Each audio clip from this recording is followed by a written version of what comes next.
राज्य में जहाँ जहाँ भी जल भराव जैसी दिक्कतें थी वहाँ स्वयं आपने खड़े होकर के उस काम को किया और अधिकारी भी सुबह सवेरे से उस दिल्ली को समेटने के काम में लगे और घंटे भर में ही पूरी दिल्ली से पानी की निकासी संभव हो पाई। इसके लिए मैं आप सभी को बहुत बहुत बधाई देती हूँ। व्यय वंदन योजना की शुरुआत तो हो चुकी है। हमने सीनियर सिटीजन के रजिस्ट्रेशन करना, उनको कार्ड डिस्ट्रीब्यूशन करना और यहाँ तक कि उनका इलाज होना भी दिल्ली राज्य में शुरू हो गया है। ये गाड़ी की लॉन्चिंग हमने की है। आज हम अपने सारे विधायकों को ये दिखा रहे हैं कि किस प्रकार से 70 साल के बुजुर्गों के लिए दिल्ली की 70 विधानसभाओं में ये जो गाड़ी हमने तैयार की है, ये 70 गाड़ियां 70 दिन तक और सरकार के 70 दिन पूरे होने पर क्षेत्र में जाएंगी और जगह जगह पर अलग अलग चौक चौराहों पे, कम्युनिटी हॉल्स में सीनियर सिटीजन्स की एसोसिएशन जहां काम करती है, जहां आरडब्ल्यूएज एक्टिव रहती हैं, वहां खड़ी होकर के इसमें 2 ऑपरेटर रहेंगे अपने लैपटॉप सिस्टम के साथ और जितनी भी योजनाएं केंद्र की और दिल्ली राज्य की है उसमें लोग रजिस्ट्रेशन कर पाएंगे। विशेष रूप से वयोवृद्ध हमारे जो दिल्ली के लोग हैं जिनको अदरवाइज किसी साइबर कैफे में जा करके या कहीं ऑनलाइन रजिस्ट्रेशन कराने के लिए तकलीफ ना उठानी पड़े, इसके लिए दिल्ली सरकार ने ये किया है।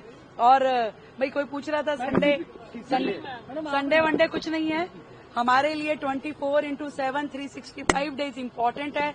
27 साल का बैकलॉग जो दिल्ली की जनता का नुकसान पिछली सरकारों ने किया है उसकी भरपाई करने के लिए हम एक एक क्षण का उपयोग करना चाहते हैं। इसलिए हमारे लिए ये सचिवालय रोज खुला है, रोज काम होते हैं, रोज फाइलें साइन होती है और रोज इस तरह के प्रोजेक्ट हम लॉन्च कर रहे हैं। तो एक एक क्षण दिल्ली की जनता का उपयोग कर सकें, उनके दिए हुए वोट का हम उनको कर्ज चुका सकें और मोदी जी के जो सपनों की दिल्ली है इसको बना सके, उसे साकार कर सके।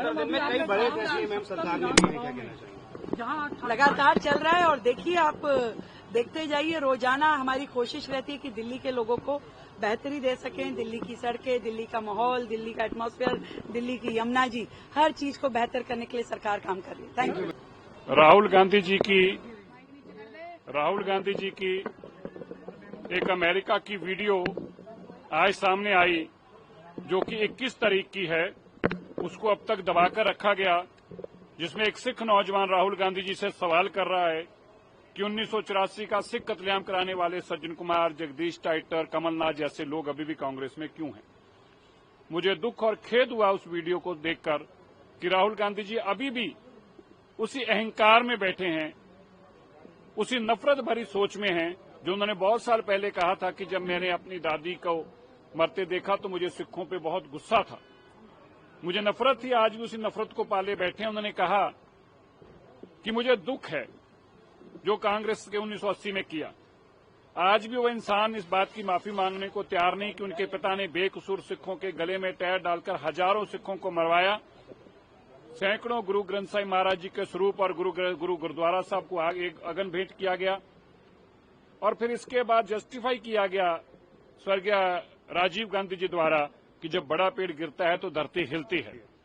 ये बात को आज भी वो स्वीकार करने को तैयार नहीं, बल्कि इसके विपरीत वो बोलते हैं कि मैं गुरुद्वारे मत्था टेक के आया हूं।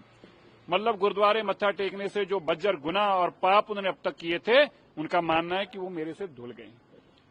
मैं उनसे आज जरूर कहना चाहता हूं, अब तो आपको अमेरिका में भी सिख पूछ रहे हैं कब सज्जन कुमार, जगदीश टाइटर, कमलनाथ जैसे दरिंदे जो सिख कौम के कातिल हैं उनको अपनी पार्टी से बाहर करोगे। क्योंकि आप बाहर नहीं करना चाहते, आप उनको संरक्षण दे रहे हैं, तो स्पष्ट है आपके मन में हमारे प्रति कितनी नफरत थी, नफरत है और कांग्रेस और गांधी परिवार में हमारे प्रति नफरत रहेगी। ये आपकी वीडियो स्पष्ट करती है।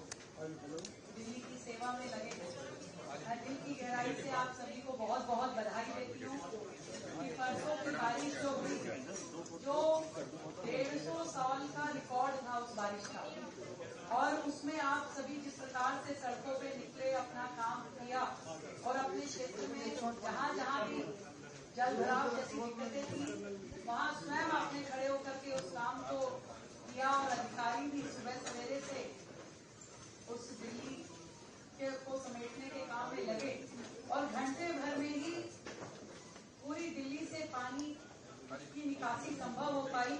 इसके लिए मैं आप सभी